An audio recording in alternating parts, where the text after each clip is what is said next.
Hi friends, Subits Kitchenor ফালৰ পৰা আপোনালোকক সকলোকে নৱবৰ্ষৰ আন্তৰিক শুভেচ্ছা থাকিল। Wish you a happy new year. নতুন বৰ্ষৰ পহিলা দিনতে মই আপোনালোকৰ কাৰণে এটা টেষ্টি ৰেচিপি লৈ আহিছো। হেয়া হৈছে ফুলকবি দি বৰালি মাছৰ ৰেচিপি। একেবাৰে ঘৰুৱা পদ্ধতিৰে মই এই ৰেচিপিটো বনাব লৈছো। এই ৰেচিপিটো খাবলৈ যিমান ভাল হয়, তেনেকৈ খুব কম সময়ৰ ভিতৰতে এই ৰেচিপিটো বনোৱা হৈ যায়। বলকচোন এই ৰেচিপিটো বনাবলৈ আৰম্ভ কৰো। এই ৰেচিপিটো বনাবলৈ পোনপ্ৰথমে মোক লাগিব বৰালি মাছ। ইয়াতে মই 3 পিচ বৰালি মাছ লৈছো। লগতে লাগিব ফুলকবি আৰু আলু একেলগে মই কাটি লৈছো। কাটি লোৱা পিয়াজ, জলকীয়া 4টা মান মাজতে ফালি লৈছো, মটৰ, আদা খুন্দি লৈছো, বিলাহী এটা কাটি লৈছো। প্ৰথমে মই গেছটো অন কৰি কেৰাহী এখন বহাই ললো। ইয়াতে মই জোখমতে মিঠাতেল দি দিছো। মাছকি পিছত মই নিমখ হালধি সানি লম। ইয়াতে মই সোৱাদ অনুযায়ী নিমখ দিছো। লগতে আধা চামুচমান হালধি গুড়া। অকণমান মিঠাতেল দি দিছো যাতে মাছটো ভাজি থকাৰ সময়ত ফুটি নুঠে। আপোনালোকেও বৰালি মাছ ভাজাৰ সময়ত এনেকৈ কৰি চাবচোন। মাছখিনিত নিমখ হালধি সানা মোৰ ভালকৈ হৈ গ'ল। মিঠাতেলখিনি গৰম হৈছে। ইয়াতে মই এপিচকে মাছখিনি দি দিম।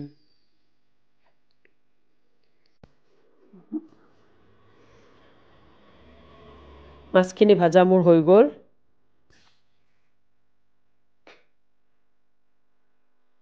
প্লেটত মই মাছখিনি উঠাই ললো। এতিয়া সেই মাছ ভাজা তেলতে মই 2 খিলা তেজপাত দি দিছো। ইয়াতে মই 1 চামুচমান পাঁচফোৰণ দি দিছো। লগতে ইয়াতে মই কাটি থোৱা পিয়াজখিনিও দি দিছো। এইখিনি অকণমান লৰাই লৈছো।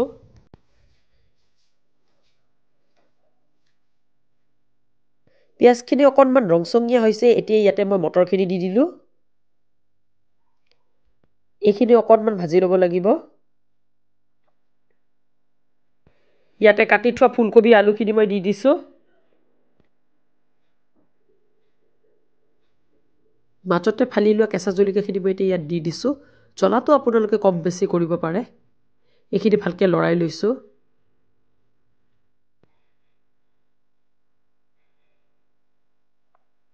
ইয়াতে মই 1 চামুচমান নিমখ দি দিছো।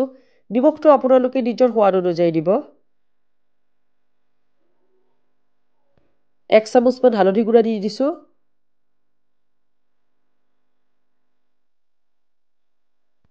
আধা চামুচমান জিৰাৰ গুড়ি দি দিছো। আধা চামুচমান জলকীয়া গুড়ি দি দিছো।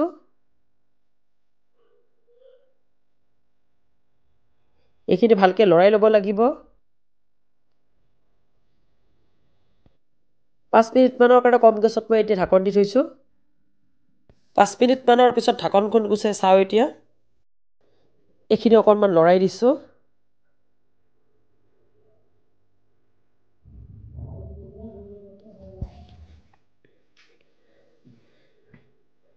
ইয়াতে মই কাটি থোৱা বিলাহীখিনি দি দিছো। এইখিনি অকণমান লৰাই দি মই আকৌ 5 মিনিটমানৰ কাৰণে কম গেছত ঢাকন দি থম। 5 মিনিট পিছত এইখিনি অকণমান লৰাই দিছো। 2 মিনিটমানৰ কাৰণে কম গেছত আকৌ ঢাকন দি থৈছো। 2 মিনিট পিছত এইখিনি আকৌ অকণমান লৰাই দি ইয়াতে কুহুমীয়া গৰম পানী মই জোখমতে দি দিছো।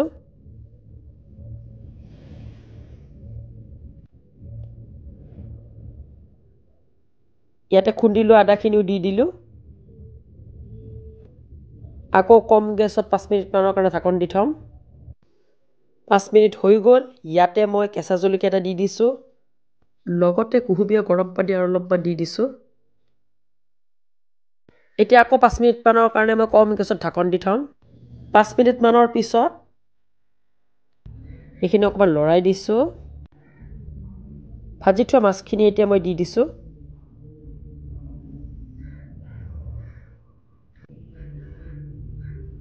এতিয়া আকৌ কম গেছত 5 মিনিটমানৰ কাৰণে ঢাকন দি থম।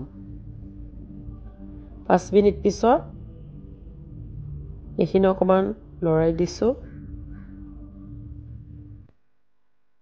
ইয়াতে মই কাটি থোৱা ধনিয়া পাতখিনি দি দিছো।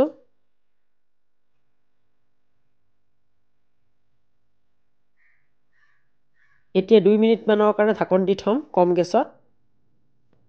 2 মিনিট পিছত মোৰ এই মাছৰ তৰকাৰীখিনি হৈ গ'ল। এতিয়া মই গেছটো অফ কৰি 1 মিনিটমানৰ কাৰণে ঢাকন দি থ'ম। মাছৰ তৰকাৰীখিনি বাতি এটা তেনেকৈ উলিয়াই ল'লোঁ। মোৰ এই ফুলকবি দি বনোৱা বৰালি মাছৰ তৰকাৰীখিনি ৰেডি হৈ গ'ল।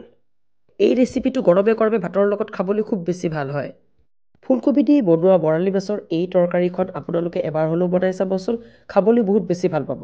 আজিৰ এই ৰেচিপিটো চাই আপোনালোকৰ কেনেকুৱা লাগিল প্লিজ কমেণ্ট কৰি জনাব। ভাল লাগিলে লাইক কৰিব, শ্বেয়াৰ কৰিব, ছাবস্ক্ৰাইব কৰিব আৰু কাষত থকা বেল আইকনটো দবাবলৈ নাপাহৰিব যাতে মোৰ আহিবলগীয়া ন'টিফিকেশ্যনবোৰ আপোনালোকে পাই থাকে। আকৌ লগ পাম আন এটা নতুন ৰেচিপিৰ সৈতে। তেতিয়ালৈকে বাই বাই।